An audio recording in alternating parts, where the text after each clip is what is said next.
আচ্ছা, আসসালামু আলাইকুম। আমি একটি ভিডিও করেছিলাম যেখানে আমি কমপ্লিট দ্য সামারি এটা আমি করিয়েছিলাম। তো আমি ভাবলাম যেহেতু ওটি পোস্ট করেছিলাম সিরিয়াল বাই আমি আরেকটিও পোস্ট করে দিই। সেটি হলো complete the sentence below. Here we can use or choose no more than 2 words or a number from the passage of each answer. And এটা হলো মানে এইখানে আমাদের কিছু ওয়ার্ড বসিয়ে এই সেন্টেন্সটাকে কমপ্লিট করতে হবে।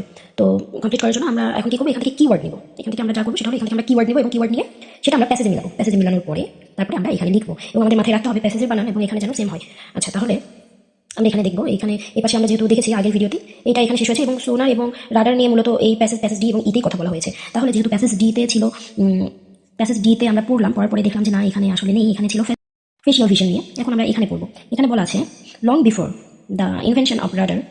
তাহলে এখানে invention of radar had resulted মানে এখানে একটা রেজাল্ট এসেছিল in sophisticate radar like systems in bat.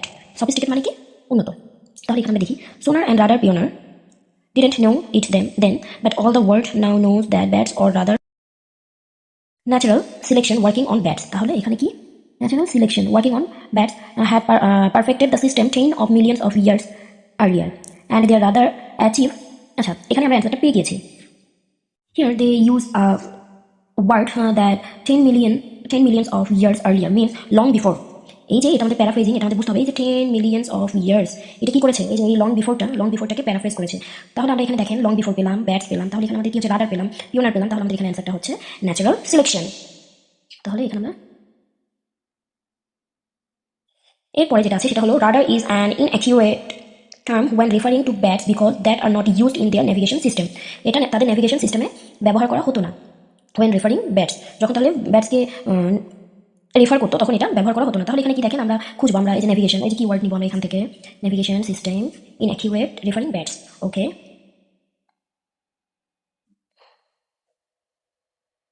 তাহলে আমরা এখান থেকে এখন খুঁজি এখানে কি বলা আছে। নেভিগেশন আছে, স্ট্রাইক আছে, ইঞ্জিনিয়ার, টেকনিক্যালি ইনকারেক্ট। এই যে এখানে একটা আমরা ওয়ার্ড পেয়েছি, একটা না দুটি ওয়ার্ড পেয়েছি, টেকনিক্যালি ইনকারেক্ট। তাহলে টেকনিক্যালি ইনকারেক্ট এখানে কি বলা আছে, রাডার ইজ অ্যান ইনঅ্যাকিউরেট আর ইনকারেক্ট দুটো সেম। তাহলে আমরা এখানে সবই পেয়ে গেলাম। তাহলে inaccurate about radar and they do not use কি রেডিও ওয়েভ। তাহলে আমাদের অ্যান্সারটা এখানে কি হবে, দে ডু নট এখানে রেফার রাডার, এই যে রাডারটাও পেয়েছি, ইনঅ্যাকিউরেটও পেয়েছি, নেভিগেশন পেয়েছি, সিস্টেম পেয়েছি এবং bats because they are used in their navigation system. তাহলে রেফার করেছিল এখানে কি হবে, রেডিও ওয়েভস। আচ্ছা, radar and sonar are based on similar, মানে এই দুইটা সিমিলার কিসের উপর ভিত্তি করে। তাহলে এখানে আমরা দেখি রাডার অ্যান্ড সোনার, এই যে দেখেন রাডার অ্যান্ড সোনার।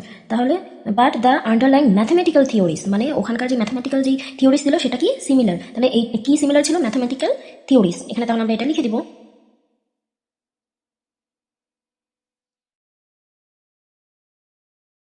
এবং সবসময় নজর রাখতে হবে যেন বানান আমাদের বইয়ে যেটা আছে সেটাই যেন হয়, বইয়ের বাহিরে বানান যাওয়া যাবে না। ঠিক আছে, okay. The word echolocation which means, ইকোলোকেশনটা কি আমি এটা এখানে লিখে রেখেছি, a system use by bats to locate object using sound wave. ওই যে আমরা এর আগে পড়েছিলাম সাউন্ড ওয়েভ মানে সাউন্ডের মাধ্যমে তারা তাদের লোকেশনটা খুঁজে নেয়, এটাকে বলা হয় echolocation. Was first used by someone working as, মানে এটার উপর কাজ করেছিল প্রথম সে কে, তাহলে American zoologist Donald Griffin who was largely responsible for discovery. আচ্ছা, এখানে তাহলে কি বলেছে, এখানে বলেছে যে একজন জুওলজিস্ট। তাহলে আমাদের এখানে অ্যান্সার কি হবে, আমেরিকান জুওলজিস্ট। তাহলে আমরা এখানে দিয়ে দিব